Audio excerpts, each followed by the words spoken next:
Nilamon ng dilim ang aking kaisipan, natutong humindi nang walang sapilitan.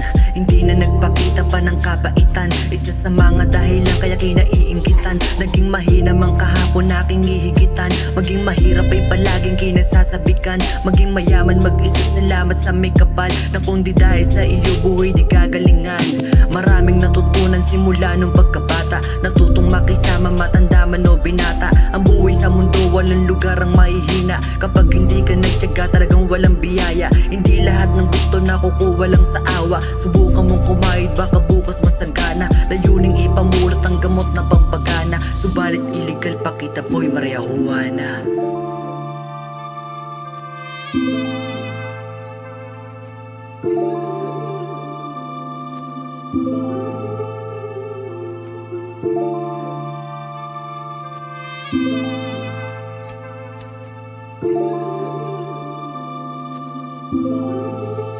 Isa pa, naging gumugulong sa aking isipan kung paano nagawa yung mga dati na kwentuhan, kung saan din nagmula mga hidwa ang kaibigan. Biglang laki ng ulo di na para pamarisan, pero salamat sa ating maikli na pagsasama. Buhay hindi karera, di kailangan ng mapera, respeto ang sadigan kahit saan umabot repa. Mission ko lagi higitan nung panahong wala pa, ngayon alam ko na kung ba't kayo nagsiwala na. Hindi nyo matanggap ngayon ako nakikilala, kung ayaw nyo sa akin eh anong magagawa pa. Respeto at paggalang yun ang meron ako, wala ka. Nang dahil sa damo yung isip mo pare wala na, matutong pumarehas na walang inaabala. Baka yung gusto mong kurseras magbigay sa'yo ng paalala, walang mali sa tama kung ginamit mo ng tama.